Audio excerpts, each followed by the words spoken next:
একই কাগজে ১ বছর পর আবারও স্বাক্ষর দিচ্ছে নীলাদ্রি।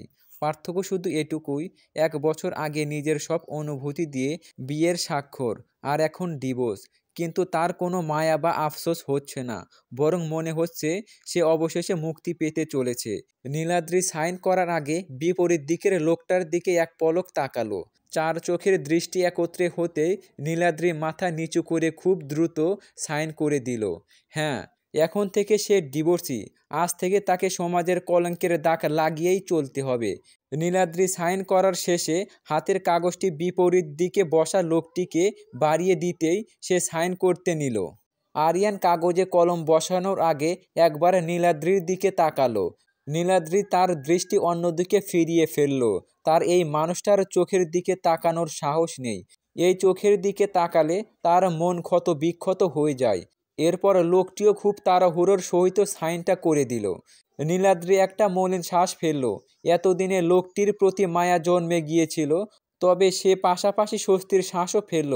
অবশেষে সে এই তিক্ততাপূর্ণ জীবন থেকে মুক্তি পেল। তবু এই মানুষটার তার অভ্যাসে পরিণত হয়েছিল। ভুলতে কি পারবে মানুষটাকে? নীলাদ্রির বুক চিরে এক তৃপ্ত শ্বাস বেরিয়ে এলো।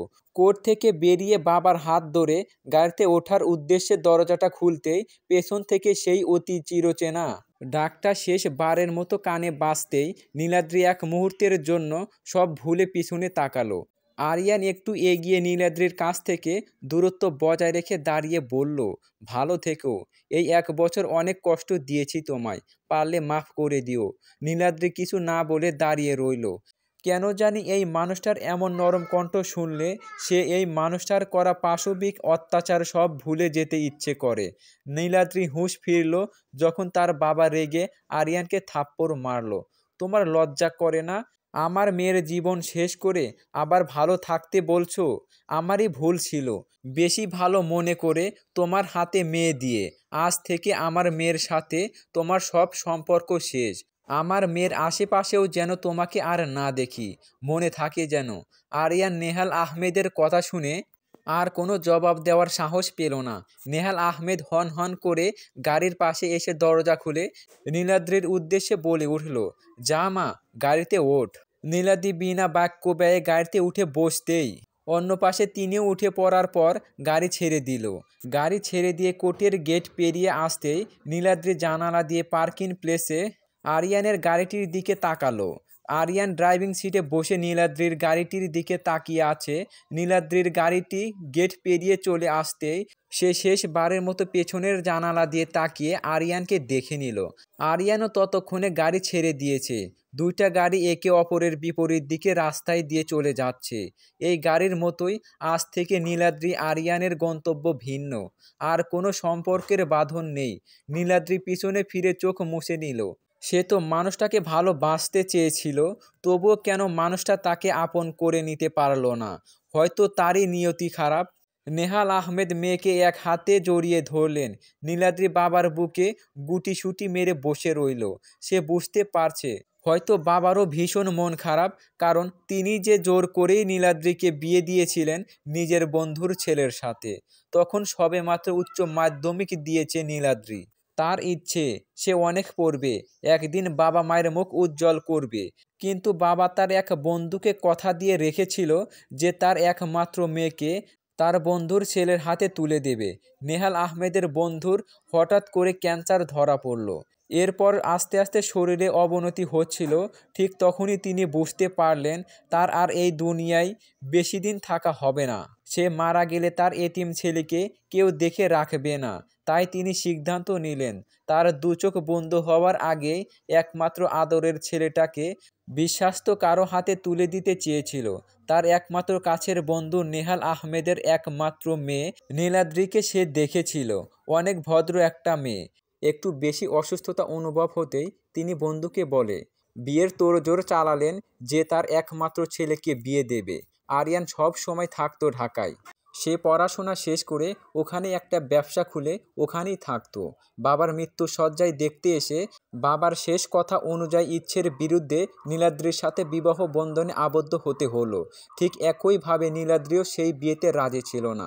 তার সবচেয়ে বড় ইচ্ছাটাই যে অপূর্ণ রয়ে যাবে, তার উচ্চশিক্ষিত হওয়ার ইচ্ছে। আর তার চেয়ে বড় কথা, একজন অচেনা অজানা মানুষের সাথে হুট করে বিবাহ বন্ধনে আবদ্ধ হতে সে চায়নি। কিন্তু আঙ্কেলের এই অবস্থায় রাজি হয়ে উপায় ছিল না। তাই একরকম ইচ্ছের বিরুদ্ধে গিয়ে ঘরোয়াভাবে বিয়েটা সম্পূর্ণ হয়ে গেল। বিয়ের পরদিনই আরিয়ান যখন ঢাকার উদ্দেশ্যে রওনা দিচ্ছিল, তখন তার বাবা রেগে গিয়ে আরও বেশি অসুস্থ হয়ে পড়েন। এক পর্যায়ে ইচ্ছের বিরুদ্ধেই থেকে গেল আরও কয়েকদিন সে। কিন্তু নীলাদ্রি আরিয়ানের মধ্যে সম্পর্কের কোনো উন্নতি হয়নি। আরিয়ান নীলাদ্রির সাথে কথাও বলেনি। আরিয়ানের বাবা এটা বুঝতে পেরে তার ছেলেকে ওয়াদাবদ্ধ করলেন যে তিনি যদি না থাকেন তখন মেয়েটিকে কোনোভাবে যেন কষ্ট না দেয়, আর ঢাকায় তার সাথে যেন মেয়েটিকে রাখে। আরিয়ানও আর উপায় না পেয়ে মাথা নাড়ল। এরপর কয়েকদিনের ভেতরেই আরিয়ানের বাবা মারা যান। তখন আরিয়ান না চাইতেও নীলাদ্রিকে সহ ঢাকার উদ্দেশ্যে নিয়ে যায়। ঢাকা নিয়ে যাওয়ার পরেও তাদের সম্পর্কের কোনো উন্নতি হয়নি। নীলাদ্রি মনে করলো হয়তো মানতে কষ্ট হচ্ছে, আস্তে আস্তে মেনে নিবে। সে সব কিছু ভুলে মানুষটার সেবা যত্নের দিকে সম্পূর্ণ ধ্যান দিল। কিন্তু মানুষটা নীলাদ্রির সাথে একটা কথার বলার প্রয়োজন বোধও করতো না। আস্তে আস্তে বেড আলাদা হলো। এরপর ঢাকায় যাওয়ার পর পুরোপুরি রুম আলাদা হয়ে গেল। উল্টো ঢাকায় গিয়ে মানুষটার মুখোশ খুলে গেল। সারাটা দিন নীলাদ্রি একা বাসায় পড়ে থাকে, তার কোনো খোঁজ নেয় না। মাঝরাতে আরিয়ান নেশা করে এসে নীলাদ্রি কিছুই বললে গায়ে হাত তুলতো। নীলাদ্রি বিয়ে হয়েছে তাই ভালোবাসা দিয়ে মানুষটাকে আগলে রাখতে চেয়েছিল, কিন্তু না, তার ধারণা ভুল প্রমাণিত হলো। মানুষটা তাকে চায় না। যদি হুঁশে থাকে নীলাদ্রিকে দেখিয়ে দেখিয়ে অন্য একটা মেয়ের সাথে কথা বলতো। নীলাদ্রি সব চুপচাপ সহ্য করলেও এভাবে অন্য একটি মেয়ের সাথে কথা বলা দেখে আর চুপ থাকতে পারল না। সে রেগে গিয়ে একদিন মোবাইল নিয়ে ফেলায়। সেদিন রাতটা নীলাদ্রির জন্য কাল রাত মনে হয়েছিল। এতদিন হুঁশে না থেকেই মারত। সেদিন হুঁশে থেকেও বেদরূপ মেরেছিল নীলাদ্রিকে। সকালে উঠেই সারা দেহ ব্যথায় ছটফট করে উঠল। রক্তাক্ত শরীর নিয়ে নীলাদ্রি সকাল সকাল উঠে যেতে চেয়েছিল আরিয়ানের নাস্তার ব্যবস্থা করার জন্য। নীলাদ্রি তবুও টু শব্দ না করে মানিয়ে নেওয়ার চেষ্টা চালিয়ে গিয়েছিল, কিন্তু শেষ পর্যন্ত সফল হয়নি। হঠাৎ কারো অনবরত ডাকার ফলে নীলাদ্রির হুঁশ ফিরতেই দেখল বাবা তার পাশে দরজা খুলে দাঁড়িয়ে আছে। নীলাদ্রি আশেপাশে তাকিয়ে দেখতে পেল গাড়ি অনেক আগেই তাদের বাড়ির সামনে থেমে আছে। গাড়ি থেকে ব্যাগ আর জিনিসপত্র সব নামানো শেষ। নীলাদ্রি কাল বিলম্ব না করে গাড়ি থেকে নামতেই নেহাল আহমেদ বলে উঠলেন, আস্তে ধীরে নাম মা। নীলাদ্রি বাবার দিকে তাকিয়ে গাড়ি থেকে নেমে পড়ল। সে গাড়ি থেকে নেমে বাড়িটার দিকে তাকালো। কতদিন পর এই বাড়িটাতে এসেছে। ঢাকায় যাওয়ার পর আরিয়ান আর নীলাদ্রিকে এই বাড়িতে আসতে দেয়নি। বাবা মায়ের জড়াজড়িতে একবার এসেছিল, আসলেও নিজে সহ এসে দিনের ভেতরে রওনা দিয়েছিল আবার। নীলাদ্রি নিজের বাড়িটির দিকে তাকিয়ে প্রাণ ভরে শ্বাস নিল। বাসায় ঢুকতে নীলাদ্রির মা মেয়েকে বুকে জড়িয়ে নিয়ে কেঁদে উঠল। ওনার কান্না দেখে নেহাল আহমেদ বিরক্তি সূচক শব্দ করে ধমকে উঠল, আহ রুবিনা, মেয়েটি সবেমাত্র ঘরে ঢুকলো আর তুমি তোমার প্যাঁচ প্যাঁচ শব্দ তুলে কেঁদেই যাচ্ছ। রুবিনা স্বামীর কথা শুনে তেলে বেগুনে জ্বলে উঠল। তুমি চুপ করো তো, তোমার কারণেই আজ আমার মেয়ের জীবনটা কলঙ্কের দাগ লেগে গেল। নীলাদ্রি চুপচাপ রুমে ঢুকে দরজা বন্ধ করে দিল। মা বাবার এই খুনসুটিগুলো আগে ভালো লাগতো, এখন আর ভালো লাগছে না। তারা ঝগড়া থামিয়ে মেয়ের রুমের দরজার দিকে তাকিয়ে রইল অপলক দৃষ্টিতে।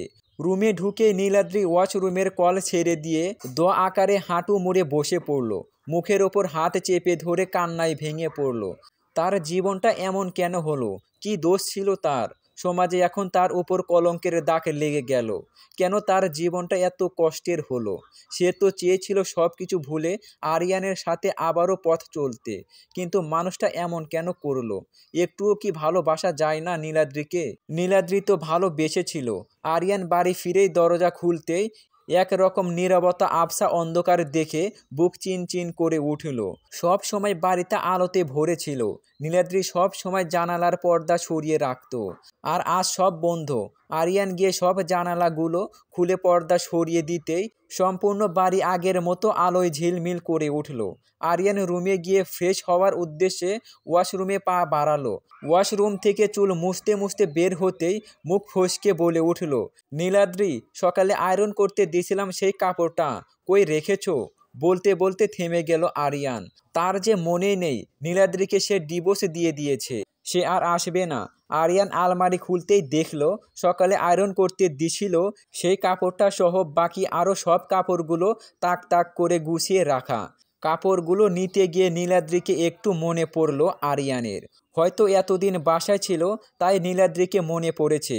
আর আরিয়ানের সব কিছু নীলাদ্রিই করত, তাই প্রথম প্রথম নিজে নিজে এসব করতে একটু একটু মনে পড়ছে। সময়ের সাথে সাথে ঠিক হয়ে যাবে ভেবে নিজেকে বোঝালো আরিয়ান। ফ্রেশ হয়ে শুয়ে পড়ল আরিয়ান। ক্ষুধায় পেট চো চো করছে, কিন্তু এই মুহূর্তে উঠতে মোটেও ইচ্ছে করছে না। রিয়াকে একটা কল দিতে হবে। মেয়েটার সাথে আজ সারাদিন কথা বলতে পারেনি, হয়তো রেগে আছে। রাতে নীলাদ্রি নিজেকে উপরে শক্ত করে পরিপাটি হয়ে মা বাবার সাথে খাওয়ার উদ্দেশ্যে টেবিলে গিয়ে বসলো। নেহাল আহমেদ কিছুক্ষণ অপলক দৃষ্টিতে মেয়ের দিকে তাকিয়ে রইল। তিনি এটা বুঝতে পারছেন না যে হঠাৎ মেয়েটা এত গোছালো কিভাবে হয়ে গেল। যাই হোক, তিনিও মনে প্রাণে এটাই চান যে তার মেয়ে যেন সামনে এগিয়ে যেতে পারে। নেহাল আহমেদ তাড়াতাড়ি করে তার স্ত্রীর উদ্দেশ্যে হাঁক ছাড়ল। কই গো, খাবার আনো তাড়াতাড়ি। আমার মেয়ের জন্য তার পছন্দের খাবারটা তাড়াতাড়ি গরম করে আনো। আনছি, একটু অপেক্ষা করো। রান্নাঘর থেকে নীলাদ্রির মায়ের প্রতি উত্তর আসলো। নীলাদ্রি চুপচাপ ভঙ্গিতে টেবিলে বসে আছে। সে মূলত স্বাভাবিক হওয়ার চেষ্টা করছে। আরিয়ানের সাথে তার এসব হয়তো কপালে লেখা ছিল, কিন্তু বাবাকে হয়তো মনে মনে অপরাধ বোধ ঘিরে ধরেছে। হাজার হলেও তিনি একজন বাবা হিসাবে মেয়ের ভালোই চাইবে, কিন্তু এটা হয়তো কপালের লিখন। তাই নীলাদ্রি যথেষ্ট পরিপাটি হয়ে থাকার চেষ্টা করছে, যাতে করে বাবা মা যেন কষ্ট না পায়। মা খাবার আনতেই নীলাদ্রি প্লেটে খাবার তুলে দিল। আজ তিনি তার মেয়ের পছন্দের ইলিশ মাছ ভাজা করছে। রুবিনা বেগম নীলাদ্রির প্লেটে খাবার তুলে দিয়ে মাছের কাঁটা বেছে দেওয়ার উদ্দেশ্যে মেয়ের প্লেটে হাত রাখতেই নীলাদ্রি থামিয়ে দিল। থাক মা, এখন আমি মাছের কাঁটা বেছে খেতে পারি বলেই নীলাদ্রি নিজে নিজে মাছের কাঁটা বাছতে লাগলো। মেয়ের কথা শুনে নেহাল আহমেদ আর রুবিনা একে অপরের দিকে চাওয়াচাই করলো। তাদের মনটা নিমেষের মধ্যেই খারাপ হয়ে গেল। মেয়েটা আগে মাছ বেছে খেতে পারতো না। রুবিনা বেগমের মাছ বেছে দিতে হতো, তারপরে নীলাদ্রি খেত। বিয়ের পর আরিয়ানের সাথে প্রথম প্রথম একবার এসেছিল, তখনও মাছ বেছে দিতে হয়েছিল। এরপর আর আশা হয়নি। রুবিনা বেগমকে নেহাল আহমেদ চোখ দিয়ে ইশারা করে খেতে বলতে বলল। সে মলিন শ্বাস ফেলে বিপরীত পাশে চেয়ার টেনে খেতে বসলো। নীলাদ্রি খাওয়া শেষ হতেই উঠে যেতে গিয়ে বাবার ডাকে থেমে আবার বসে পড়ল। হ্যাঁ বাবা, নেহাল আহমেদ মনে মনে নিজেকে প্রস্তুত করলেন। আফসোস, মেয়ের সাথে কথা বলতেও এখন তার অপরাধ বোধ ঘিরে ধরেছে। তোর কোথায় গিয়ে জানি পড়তে ইচ্ছে ছিল? থাক বাবা, বাদ দাও। আমাদের একটা মাত্র মেয়ের ইচ্ছে পূরণ করব না? তুই বল। নীলাদ্রি একটা শ্বাস ফেলে প্রতি উত্তর করল। একটা মাত্র মেয়ের ইচ্ছাটাকে যদি আর 1 বছর আগে প্রাধান্য দিতে, তাহলে আজ এই দিন দেখতে হতো না। আর তোমারও মেয়ের সাথে কথা বলতে গিয়ে অপরাধ বোধ জেগে উঠতো না বাবা। নীলাদ্রির কথা শুনে নেহাল আহমেদ মাথা নিচু করে ফেলল। তিনি মেয়ের প্রতি উত্তর কি দেবে ভেবে পাচ্ছে না। রুবিনা বেগমও চুপ হয়ে রইল। নীলাদ্রির হঠাৎ মনটা খারাপ হয়ে গেল। ভেবেছিল বাবা মায়ের সাথে খেতে বসে ওনাদের অপরাধ বোধটা দূর করিয়ে দিয়ে বোঝাবে যে এটা নীলাদ্রির নিয়তি ছিল, কিন্তু উল্টো তাদের মনটা আরও খারাপ করে দিল। কি দরকার ছিল এসব বলার? নীলাদ্রি কিছুক্ষণ চুপ থেকে বলে উঠল, ক্যালিফোর্নিয়া, কিন্তু এখন আর যাব না বাবা। তুমি পারলে এখানেই আশেপাশে কোথাও ভর্তি করিয়ে দাও।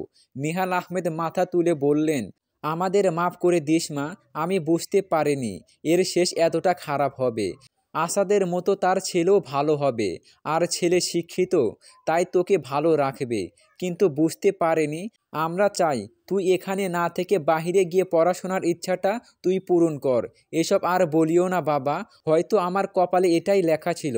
তুমি আমাকে এই শহরের বাইরে কোথাও পড়াশোনার ব্যবস্থা করো, আমি হোটেলে থেকে পড়ব।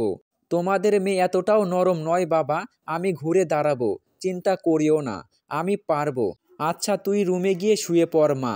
নেহাল আহমেদের প্রতি উত্তর পেয়ে নীলাদ্রি মাথা নেড়ে হেসে রুমের উদ্দেশ্যে পা বাড়ালো। কি দরকার ছিল তোমার এইসব বলার? মেয়েকে এত দূরে কেন পাঠাচ্ছ নীলাদ্রির বাবা? পড়তে তো এখানেও পারবে। কি দরকার আমার মেয়েটাকে আবার এত দূরে পাঠানোর? রুবিনা বেগম নীলাদ্রির যাওয়ার পানে তাকিয়ে বলে উঠল, বাইরে গিয়ে পড়ার ইচ্ছাটা নীলাদ্রির অনেক আগে থেকেই ছিল। বলা যায় ছোটবেলা থেকে এই ইচ্ছাটা।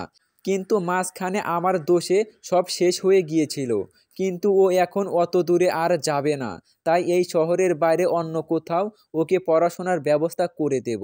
আর তুমি বুঝছো না?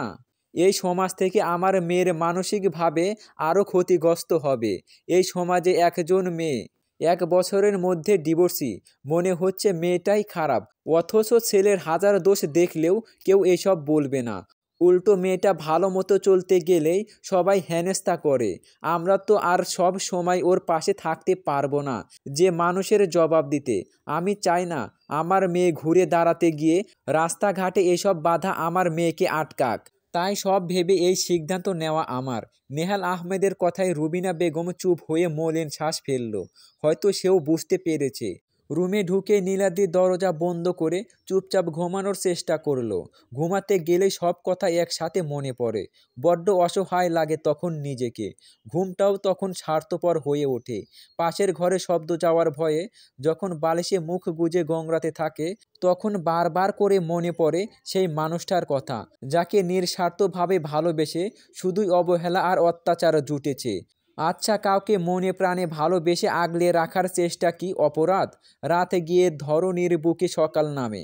নীলাদ্রি ঘুম থেকে উঠে নামাজ পড়ে নাই। ভোরের দিকে ঘুম আসাতে চোখগুলো লাল আকার ধারণ করেছে। নীলাদ্রি রুম থেকে বের হয়ে রান্নাঘরে গিয়ে কফি নিয়ে এসে বেলকুনিতে দাঁড়ালো। ভোরের সতেজ বাতাস গায়ে লাগতেই এক অন্যরকম অনুভূতি হানা দিল।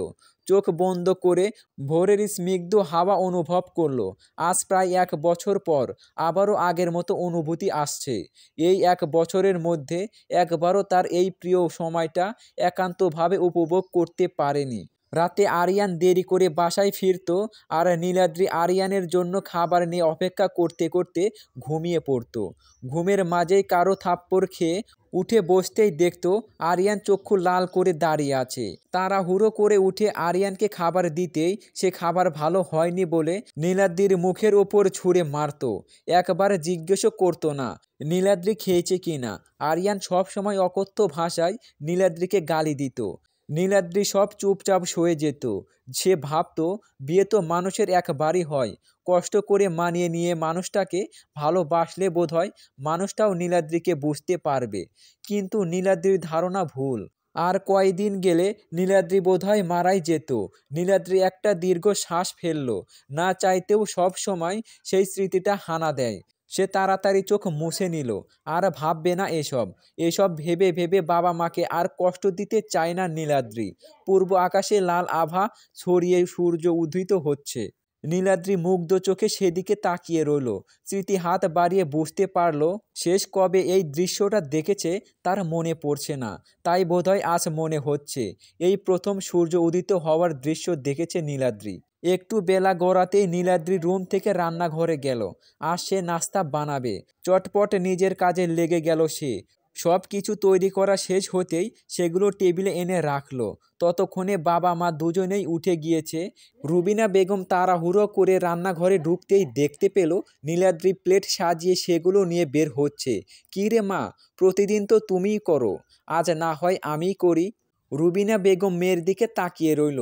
যে মেয়েকে 1 বছর আগে হাজার জোর করেও কোনোদিন সকালে ঘুম থেকে তুলতে পারতো না, সে মেয়ে এখন ডাকার আগেই ভোরে ঘুম থেকে উঠে সংসারে নাস্তাপাতি বানিয়ে নিচ্ছে। মা, খেতে আসো। মেয়ের ডাকে রুবিনা বেগমের হুঁশ ফিরল। সে পেছনে ফিরে তাকিয়ে দেখল নেহাল আহমেদও এসে বসেছে টেবিলে। তিনিও মেয়ের কাজ কারবার দেখে স্ত্রীর দিকে তাকালেন। এরপর একটা মলিন শ্বাস ফেলে খাওয়ার দিকে মনোযোগ দিলেন। খাওয়া শেষ হতে নীলাদ্রি সব জিনিস রান্নাঘরে নিয়ে একা একা ধুয়ে মুছে গুছিয়ে রুমে এসে বসল। সে নিজেকে যথাসম্ভব ব্যস্ত রাখার চেষ্টা করছে, তবুও সময়ে অসময়ে সব মনে পড়ে। আর মাত্র কয়েকদিন, এরপর হোটেল জীবন আর পড়াশোনা নিয়ে ব্যস্ত হয়ে পড়বে নীলাদ্রি। কেটে গেল আরও কয়েকদিন। এর মধ্যে নেহাল আহমেদ নীলাদ্রির ভর্তির জন্য সব ব্যবস্থা করে ফেলেছেন। নীলাদ্রিও মা বাবার কাছ থেকে বিদায় নিয়ে বেরিয়ে পড়ল। ডিভোর্সের পর থেকে নীলাদ্রি বাসা থেকে আর বের হয়নি। আজ হোটেলে যাওয়ার পথে রাস্তাঘাটে সবাই নীলাদ্রিকে ভিন্ন নজরে দেখছে। সে সেটা ওদের দিকে না তাকিয়েই বুঝতে পেরেছে। চায়ের দোকানের পাশ দিয়ে যাওয়ার সময় এক বয়স্ক মহিলা আরেকজনের সাথে রাস্তায় দাঁড়িয়ে কথা বলছিল। তিনি নীলাদ্রির দিকে আর চোখে তাকিয়ে নেহাল আহমেদকে উদ্দেশ্য করেই বলে উঠল, "কি গো ভাই সাব, শুনলাম তোমার মেয়েকে নাকি তালাক দিয়ে দিছে। এত ভালো ছেলে তালাক দিয়ে দিল? মেয়েটাকে তো আগে দেখতে ভদ্র মনে হতো।" বলতেই দোকানের মানুষগুলোর দৃষ্টি নীলাদ্রির ওপর পড়ল। নেহাল আহমেদ জবাব দেওয়ার জন্য মুখ খুলতেই মহিলাটি আবার বলে উঠল, "বলছি কি, আমার কাছে একটা সম্বন্ধ আছে। এই ধরো একটু বয়স হয়েছে আর কি, কিন্তু তোমার মেয়েকে সুখে রাখবে। মেলা টাকা পয়সা আছে, ছেলে মেয়ে সব বিদেশে সেটেল। তোমার মেয়ে রাজরানীর মতো থাকবে, সুখে থাকবে।" বলতেই চায়ের দোকানের বসা অন্যরা সহ হাসাহাসি করতে লাগলো। নীলাদ্রি রাগে অপমানে মাথা নিচু করে ফেলল।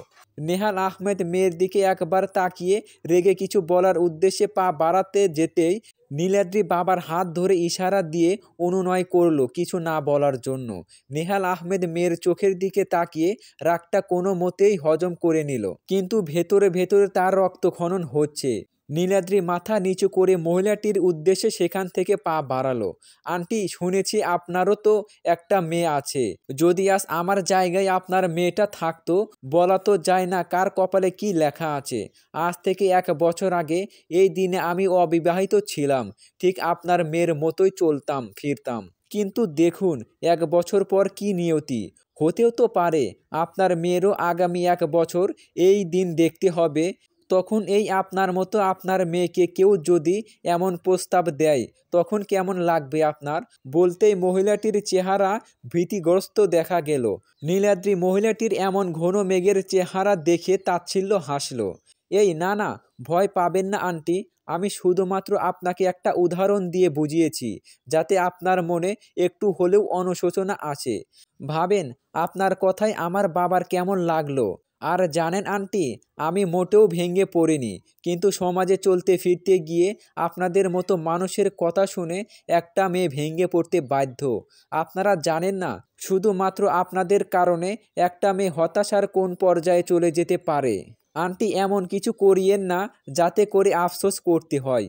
মহিলাটি মাথা নিচু করে ফেলল। এরপর মাথা উঠিয়ে কিছু বলার উদ্দেশ্যে মুখ খুলতেই নীলাদ্রি বাবার হাত ধরে বলে উঠল, "আপনাদের কথার কারণেই আজ আমি পড়াশোনার জন্য দূরে যাচ্ছি। কাউকে কোনো কথা বলতে গিয়ে সেই জায়গায় আগে একবার আপনাকে বসিয়ে দেখবেন, তারপর অন্যকে বলতে আসিয়েন আন্টি। আপনাদের সবারই সন্তান আছে। ভালো থাকবেন। আজ আসি।" বলে চলে আসলো নীলাদ্রি। নেহাল আহমেদ মেয়ের দিকে এক দৃষ্টিতে তাকিয়ে রইলেন।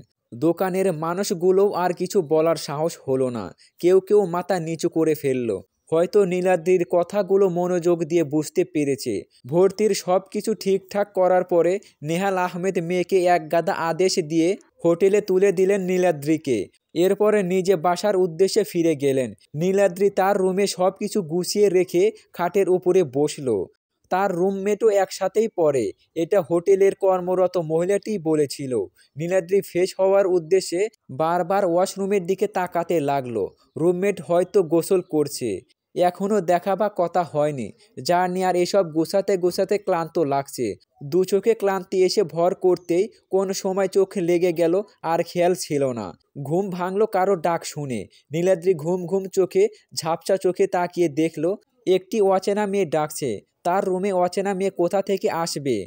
হোটেলের কথা মনে পড়তেই, সে নিজের অবস্থান বুঝে উঠতেই, হুড়মুড় করে উঠে বসতেই মেয়েটি হেসে উঠল।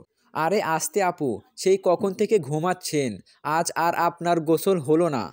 বলেই মেয়েটি হেসে উঠল। নীলাদ্রি নিজের অবস্থান বোঝার চেষ্টা করলো। সে খাটের সাথে হেলান দিয়েই ঘুমিয়ে পড়েছিল। জানালা দিয়ে চোখ যেতেই তাড়াতাড়ি উঠে দাঁড়ালো। সন্ধ্যা ঘনিয়ে এসেছে। এতক্ষণ ঘুমালো? সে দুপুরের কাপড় নিয়ে বসেছিল ফ্রেশ হওয়ার উদ্দেশ্যে। অপেক্ষা করতে করতে ঘুমিয়ে পড়েছিল বোধহয়। নীলাদ্রি চারপাশ তাকিয়ে কাপড়গুলো খুঁজতেই মেয়েটি বলে উঠল, "আপু, আমি গুছিয়ে রেখেছি আপনার কাপড়গুলো। এতক্ষণে গোসল করলে ঠান্ডা লাগতে পারে। আপনাকে দেখতে ক্লান্ত লেগেছিল, তাই আর ঘুম থেকে ডাকিনি। আপনি ফ্রেশ হয়ে আসুন, আমি নাস্তার ব্যবস্থা করছি। আমাকে আপনি আর আপু বলে লজ্জা দিও না, নাম ধরে ডাকতে পারো। একই ডিপার্টমেন্টে পড়ি। মেয়েটি মাথা নেড়ে সায় জানালো। তোমার নামটা কি যেন? মৌ। আর তোমার? নীলাদ্রি। তোমার নামটা সুন্দর। নীলাদ্রির কথায় মেয়েটি হাসলো। এরপর মেয়েটি নিজেই আঁক বাড়িয়ে বলতে লাগলো, যাক এতক্ষণে একটা সঙ্গী পেলাম। জানো, এতদিন একা একা সময় কাটতো না। এখন আর ক্লাসেও একা যেতে হবে না। আমি কিন্তু অনেক বক বক করি, তোমাকে প্রচুর জ্বালাবো। মৌয়ের কথায় নীলাদ্রি হাসলো। কয়েকদিন যেতে নীলাদ্রি আর মৌয়ের মাঝে অনেক ভালো বন্ধুত্ব হয়ে গেল। এখন নীলাদ্রির সুখ দুঃখের একমাত্র সঙ্গী মৌ। মৌও সব সময় নীলাদ্রির সাথে কথা বলে, নীলাদ্রিকে হাসার উপর রাখতে চায়। এত এত পড়াশোনা আর মৌয়ের বন্ধুত্বে নীলাদ্রির আর আগের কথা তেমন একটা মনে পড়ে না। কিন্তু রাতে মাঝে মাঝে আরিয়ানের সেই অত্যাচারগুলো নীলাদ্রির ঘুমের মাঝে দুঃস্বপ্ন রূপে এসে জ্বালায়। তখন মাঝরাতে মৌ নীলাদ্রিকে এটা ওটা হাসির গল্প বলে হাসাতে চেষ্টা করে। সে সবসময় নীলাদ্রিকে সময় দিতে চায়, যাতে করে অতীতটা আড়ালে ঢেকে যায়। আস্তে আস্তে সম্পূর্ণ মনোযোগ নীলাদ্রির পড়ার ওপর দিচ্ছে। ক্লাসেও সে ভালো রেজাল্ট করেছে। নেহাল আহমেদ মাঝে মাঝে এসে দেখে যান। রুবিনা বেগম সব সময় স্বামীকে জোর করে মেয়েকে যাতে এইবার বাড়ি নিয়ে যায়, কিন্তু নীলাদ্রির এক কথা, সে আগে ভালো মতো পড়া শেষ করুক, তারপর বাড়ি যাবে। রুবিনা বেগমকে নেহাল আহমেদ আশ্বস্ত করলেন, সমাজের দিকটা ভেবেই মেয়ে এখন বাড়িতে ফিরছে না। রুবিনা বেগমও আর জোর করেন না। এখন সব কিছু ঠিকঠাক চলছে, কিন্তু কয়েক মাস যেতেই নেহাল আহমেদ অসুস্থ হয়ে পড়লেন। সেদিন নীলাদ্রি মাসে খরচের জন্য যখন কল করলো, তখন অপর পাশ থেকে বাবার নীরবতায় যা বোঝার বুঝে ফেলল। সে আঁখ বাড়িয়ে কিছু বলল না। বুঝতে পারল বাবা মায়ের এখন বয়স হচ্ছে, বয়সের ভারে এখন আর চাকরিও করতে পারে না। মায়ের ওষুধ আর বাবার নিজের খরচ, আবার এইদিকে নীলাদ্রি শহরে থাকা খাওয়ার জন্য এত এত টাকা, সব মিলিয়ে তিনি কি করবেন ভেবে পাচ্ছেন না। তবুও তিনি নীলাদ্রিকে আশ্বাস করলো, নীলাদ্রি যেন সব মনোযোগ পড়ার দিকে দেয়, টাকার ব্যবস্থা তিনি করবেন। নীলাদ্রি টাকার ব্যাপার আর কিছু না বলে বাবা মায়ের সাথে কথা বলে ফোনে রেখে দিল। তার মাথায় এখন আরেকটা চিন্তা এসে ভর করলো। তার আর কোনো ভাই নেই যে বাবা মাকে চালাবে। বাবার যা জমানো ছিল, ভেবেছিল নীলাদ্রির বিয়ের পর ওনারা স্বামী স্ত্রী জীবন পার করে দিতে পারবেন, কিন্তু তা তো হলো না। মেয়ে ফিরে আসতেই তিনি মেয়েকে এখানে ওখানে ভর্তির ব্যবস্থা করতে গিয়ে প্রায় টাকা খরচ করে ফেলেছেন। এখন সব শেষের পথে, নিজেও অসুস্থ হয়ে পড়েছেন। কিছু করার উপায় নেই। নীলাদ্রি পড়াশোনার পাশাপাশি একটা ছোট্টখাটো চাকরি খোঁজার জন্য বেরিয়ে পড়ল সেই অচেনা শহরে। চাকরি খুঁজতে গিয়ে সে আরও ভালো করে চিনতে পারল শহরটাকে। ভালো মানুষের আড়ালে মুখোশ পরে থাকা বাবার বয়সী মানুষগুলোকেও চিনতে পারল নীলাদ্রি। চাকরি বড়ই কদর। নীলাদ্রি প্রয়োজনে পড়ে চাকরির উদ্দেশ্যে রাস্তায় নেমে বুঝতে পারল এই শহরের হাজার হাজার শিক্ষিত যুবক বেকার ঘুরছে একটা চাকরির আশায়। নীলাদ্রি এসব দেখে ব্যর্থ হলো। সে তো এদের তুলনায় কিছুই না, মাত্র অনার্স প্রথম বর্ষ শেষ হলো। তার উপর কেউ কেউ চাকরি দিতে চাইলেও সুযোগ খুঁজে। নীলাদ্রি সারাদিন এখানে ওখানে চাকরির খুঁজে ক্লান্ত হয়ে দিন শেষে হোটেলে ফিরত। ক্লান্তিতে দু চোখ বুজে আসতেই শুয়ে পড়তে গিয়ে বাবা মায়ের প্রতিচ্ছবি চোখের সামনে ভেসে উঠতেই ধপ করে চোখ খুলে উঠে বসে। তার যে এত তাড়াতাড়ি আশা ছেড়ে দিলে চলবে না। তার বাবা মায়ের একমাত্র নির্ভরযোগ্য স্থান এখন শুধুমাত্র নীলাদ্রি। অনেক খোঁজাখুঁজির পর অবশেষে একটা চাকরি পেল নীলাদ্রি। চাকরির দিন ইন্টারভিউ দিতে গিয়ে দেখলো দুজন অল্প বয়স্ক লোক বসে আছে। নীলাদ্রি পুরোপুরি নিজেকে প্রস্তুত করে নিয়ে গিয়েছিল, যেন প্রশ্ন করলেই ফটাফট উত্তর দিতে পারে, যাতে করে নীলাদ্রি যেন সিলেকশনে বাদ না পড়ে। কিন্তু তারা নীলাদ্রির ধারণা ভুল প্রমাণ করে তার কাগজপত্র দেখে ব্যক্তিগত বিষয়ে সব প্রশ্ন করে যাচ্ছিল।